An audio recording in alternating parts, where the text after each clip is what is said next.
बहुत तकलीफ हो रही है, बहुत परेशानी हो रही है, क्या चल रहा है, मैं क्या कर रहा हूँ यही समझ में नहीं आ रहा है। तो दोस्त समझ ले कि तू सही जा रहा है, क्योंकि बिना तकलीफ और परेशानी का कोई मुकाम नहीं होता। एक पत्थर पर भी जब तक चोट ना पड़े ना, तब तक वो भगवान नहीं होता। कभी सोचा है क्या, सबको हीरा ही क्यों चाहिए, हीरा ही इतना अनमोल क्यों होता है? क्योंकि मेरे दोस्त, हीरा ऐसे चमकता है जैसे दुनिया में और कोई चीज नहीं चमकती। लेकिन हीरो को इस चमक को पाने के लिए इतना टेम्परेचर और प्रेशर झेलना पड़ता है, जिसमें बाकी मेटल्स तो वहीं पर खत्म हो जाते हैं, और इतने तकलीफों से निकलकर एक हीरा बनता है। इसलिए उसकी इतनी ज्यादा वैल्यू होती है। अगर तुझे भी परेशानियों को और तकलीफों को झेलना पड़ रहा है, तो समझ ले कि एक दिन तू भी हीरा बनकर चमकने वाला है।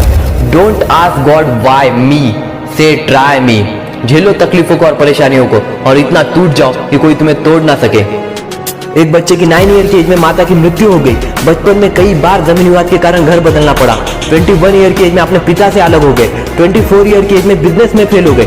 23 ईयर की एज में नौकरी से निकाल दिए गए। 26 ईयर की एज में उनके प्रेमिका की मृत्यु हो गई। 27 ईयर की एज में डिप्रेशन में चले गए। 34 ईयर्स की एज में चुनाव लड़े लेकिन हार गए। 39 की ईयर की एज में फिर से चुनाव हार गए। 45 ईयर की एज में सीनेट का चुनाव हारे। 47 ईयर की एज में फिर से वाइस प्रेसिडेंट का चुनाव हारे। 49 ईयर की एज में फिर से सीनेट का चुनाव हारे। अगर इनकी जगह कोई और होता तो वहीं पर हार मान लेता या खुदकुशी कर लेता या अपनी किस्मत को लेकर रोते रहता। लेकिन कुछ जिद्दी लोग ऐसे भी होते हैं जो खुद की किस्मत खुद ही पलट देते हैं, और ये भी उनमें से एक थे। 51 ईयर की एज में फिर से चुनाव लड़े और अमेरिका के 16वें राष्ट्रपति बने, जिन्हें आज हम लोग अब्राहम लिंकन के नाम से जानते हैं। अपने कहानी के राइटर तुम खुद हो, और कसम खाओ कि अपनी कहानी ऐसे लिखोगे जिसके सामने दुनिया की हर फिल्म फेल हो जाए। और ये बात याद रखना, जो पानी से नहाते हैं वो कपड़े बदलते हैं, जो पसीने से नहाते हैं वो तकदीर बदलते हैं, और जो खून से नहाते हैं वो इतिहास बदलते हैं। तुम कितने तकलीफों को झेल रहे हो, ये कहकर बोलना चाहिए लोगों ने कि ये पागल हो गया है, क्योंकि सपनों को पाने के लिए समझदार नहीं, थोड़ा पागल ही होना पड़ता है। एक दिन कुछ स्कूल के बच्चों की ट्रिप एक गार्डन में गई, जहाँ पे गार्डन में उन्हें एक पेड़ दिखा, जिस पेड़ पे एक छोटा सा ककून था। जैसे उन बच्चों ने उस ककून को देखा, सब लोगों ने उस पेड़ को घेर लिया और सारे बच्चे उस ककून को देखने लगे। तब उस ककून में से तितली बाहर आने की कोशिश कर रही थी। जब सारे बच्चे उस ककून को देख रहे थे, तब तितली को वहां से बाहर आने में बहुत ज्यादा प्रॉब्लम हो रही थी, वो बहुत ज्यादा संघर्ष कर रही थी।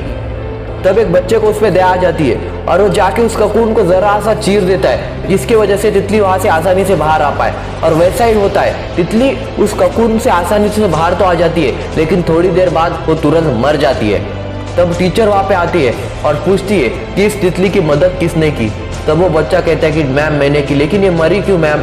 तब टीचर उस बच्चे को बताती है कि जब वो ककून से बाहर आ रही थी, तब जब उस ककून से बाहर आने की उसको प्रॉब्लम फेस करनी पड़ती है, उस ककून में से बाहर आने के लिए जो संघर्ष होता है, वो उसके पंखों को इतना मजबूत बना देता है कि वो उड़ पाए। और तुमने जो उसकी मदद की, इसके वजह से उसको उतनी प्रॉब्लम फेस नहीं करनी पड़ी, उतना संघर्ष नहीं करना पड़ा, जिसकी वजह से वो जब वो बाहर निकली तब उसके पंख इतने मजबूत नहीं बने कि वो उड़ पाए, और जिसकी वजह से वहां पे उसकी मौत हो गई।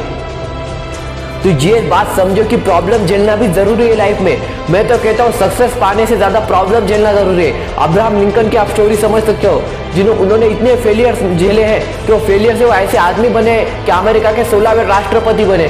और अमेरिका में भी अब्राहम लिंकन को, जो अमेरिका के अब तक के प्रेसिडेंट हुए, उनमें से बेस्ट प्रेसिडेंट में से अब्राहम लिंकन को गिना जाता है, क्योंकि उस बंदे ने इतने फेलियर झेले, इतने प्रॉब्लम झेले कि उस प्रॉब्लम से वो खुद इतना मजबूत बनाए कि कोई उसे तोड़ नहीं सकता। इतने प्रॉब्लम झेलो कि तुम इतने टूट जाओ कि कोई तुम्हें तोड़ ना सके, अनब्रेकेबल बनो। हीरा जितना घिसता है उतना ही ज्यादा चमकता है, सोना जितना घिसता है उतना ही ज्यादा चमकता है। ऐसे ही तुम्हारे प्रॉब्लम्स है जो तुम्हें घिसेंगे, जितना तुम्हारे लाइफ में प्रॉब्लम आएगी वो उतना ही तुम्हें घिसेगी और तुम उतना ही ज्यादा चमकोगे। इसलिए याद रखना, जितने ज्यादा प्रॉब्लम्स को झेल सकते हो झेलो, घुस जाओ कुछ भी करने के लिए। अगर तुम्हें लग रहा है कि ये चीज करूंगा तो बहुत ज्यादा प्रॉब्लम होगी इसमें, ये चीज करने के लिए, तो घुस जाओ और झेलो उतने सारे प्रॉब्लम्स को। हर एक प्रॉब्लम को सॉल्व करो और आगे बढ़ो। जैसे तुम प्रॉब्लम को सॉल्व करते जाओगे, तुम क्या से क्या बन जाओगे तुम्हें भी पता नहीं चलेगा। तो आज के वीडियो में इतना ही। जय हिंद, जय भारत।